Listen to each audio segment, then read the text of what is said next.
ED की chargesheet में बड़े बड़े खुलासे हो रहे हैं शराब घोटाले में। और वो घोटाला जो हुआ है उसमें रोज हर दिन नए नए किरदार सामने आ रहे हैं। शराब घोटाले का पैसा बहुत बड़े अमाउंट में राजीव भवन पहुंचाया गया है। ईडी की चार्जशीट में बहुत बड़ा खुलासा हुआ है। 3200 करोड़ के शराब घोटाले में पहली बार खुलकर कांग्रेस के प्रदेश मुख्यालय का जिक्र आया।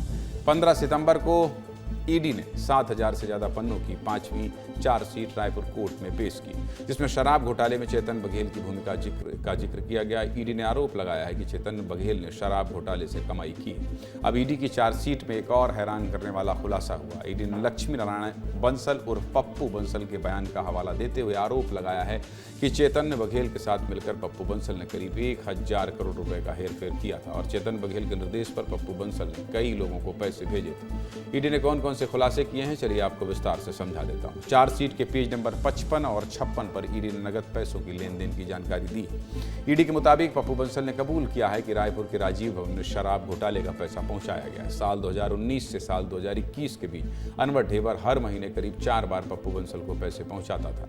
एक बार में 8 से 12 करोड़ रुपए कैश भेजा जाता था। इस तरह 4 बार के हिसाब से महीने में करीब 40 करोड़ रुपए कैश की डील होती थी और 24 महीने यानी कि 2 साल में 960 करोड़ रुपए अनवर ढेबर के जरिए पप्पू बंसल को पहुंचाया गया है। ईडी की चार्जशीट में इन पैसों को राजीव भवन और के श्रीवास्तव तक पहुंचाने का जिक्र भी किया गया है। ईडी के मुताबिक पप्पू बंसल ने कबूल किया है कि चेतन बघेल के कहने पर 960 करोड़ में से करीब 100 करोड़ के श्रीवास्तव को दिया गया, जबकि करीब 860 करोड़ रुपए राजीव भवन रायपुर में कांग्रेस के तत्कालीन कोषाध्यक्ष रामगोपाल अग्रवाल को पहुंचाया गया। अब ये पैसे किसके जरिए पप्पू बंसल तक पहुंचे और फिर पप्पू बंसल ने ये पैसा किसको दिए, ईडी की चार्जशीट में इसका भी जिक्र है। पप्पू बंसल ने आगे कबूल किया है कि इन पैसों को दीपेन चावड़ा ही लेकर आता था, जो अनवर ढेबर का भरोसेमंद और खास आदमी था। Dipen Chavda Swift Dzire, Alto और होंडा सीआरवी कार से पैसे लेकर आता था और इन पैसों को सुबह 10 बजे राजीव भवन में देवेंद्र दड़सेना को दिया जाता था, जो कांग्रेस के पूर्व कोषाध्यक्ष रामगोपाल अग्रवाल का असिस्टेंट था। इतना ही नहीं, ईडी ने यह भी कहा है कि पैसों का लेन देन कोड वर्ड में किया जाता था। पैसों के लिए सामान शब्द का इस्तेमाल किया जाता था और इन पैसों को लेने वाले रामगोपाल अग्रवाल के लिए रायपुर का सेठ नाम इस्तेमाल किया जाता था। चार्जशीट को लेकर क्या कह रहे हैं बचाव पक्ष के वकील फैजल रिजवी, सुनिए।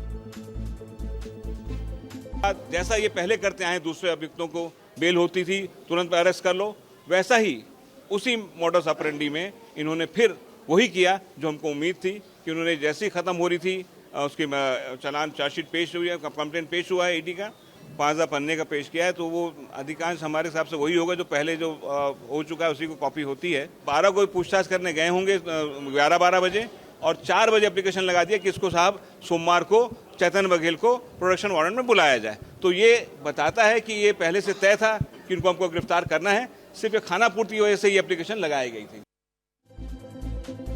छत्तीसगढ़ में शराब घोटाला और सियासत साथ साथ चल रही है। ईडी की चार्जशीट पर भी राजनीति शुरू हो गई। डिप्टी सीएम विजय शर्मा ने कहा कि भयंकर तरीके से शराब घोटाला हुआ, ये सब जानते हैं, जिसमें पुलिस और प्रशासन को भी झोंक दिया गया था। जो नई जानकारी आ रही है सही है। वहीं प्रदेश अध्यक्ष दीपक बैज ने कहा कि बीजेपी और जांच एजेंसी झूठा आरोप लगा रही है। चाहे जितना भी आरोप लगे, कांग्रेस डरने वाली नहीं है। क्या कह रहे हैं दोनों नेता, सुनिए। की जांच है, ईडी वाले बताएंगे। मैं भी पढ़ा हूं, जैसा सुना हूं इस विषय को, ऐसा ऐसा हुआ है करके। देखिए, भयंकरतम शराब घोटाला हुआ है ये तो सब जानते हैं और पूरा तंत्र ही शराब घोटाले में लगा था, यह भी आप जानते हैं। कोयला घोटाला भयंकरतम हुआ है, वह भी आप जानते हैं। पूरा तंत्र मतलब प्रशासन और पुलिस भी सब कुछ उसमें झोंक दिया गया था, ये आप जानते हैं।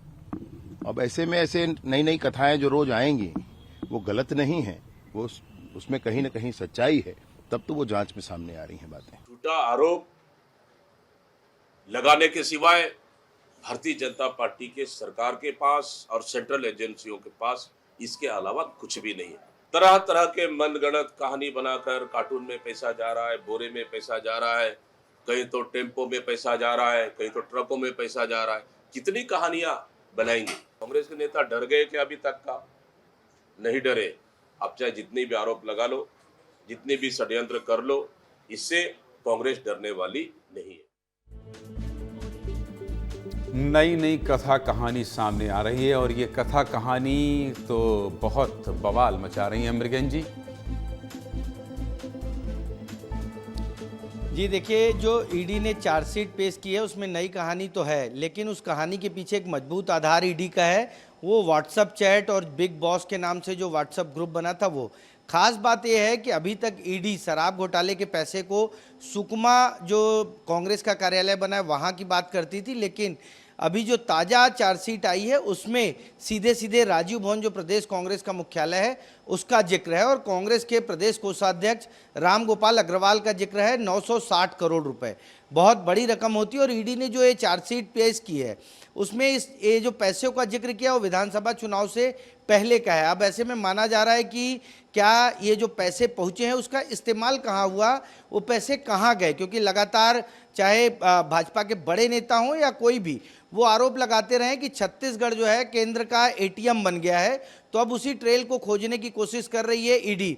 और विधानसभा चुनाव में क्या इस पैसे का इस्तेमाल हुआ, कांग्रेस के प्रत्याशियों के पास गया पैसा, या प्रदेश में जो अलग अलग जगहों पे कांग्रेस कार्यालय बने हैं सुकमा की तरह, क्या उन जगहों पर भी ये पैसा गया है, इन सब का एक ट्रेल निकालने की कोशिश की जा रही है। हालांकि ईडी के जो कांग्रेस के लोग हैं, कांग्रेस जो कह रही है कि ईडी मनगढ़ंत कहानी बना रही है, लेकिन तथ्य यही है कि जो व्हाट्सएप ग्रुप हैं, जो बयान आए हैं, क्योंकि 1000 से ज़्यादा लोगों के बयान इसमें लिए जा चुके हैं और लक्ष्मी नारायण मित्रा पप्पू बंसल जो हैं वो पूर्व मुख्यमंत्री के करीबी लोगों में है। ऐसे में उनके बयान को उनके जो बयान दर्ज किए गए वो काफ़ी अहम हो जाते हैं और उस बयान के आधार पर ईडी आगे की कार्रवाई करेगी। जी निश्चित तौर पर तो बयान के आधार पर ये सब खुलासे हो रहे हैं और ईडी आगे बयानों और तथ्यों पर कार्रवाई करेगी। मृगेंद्र जी, बहुत धन्यवाद आपका इस पूरी जानकारी के लिए।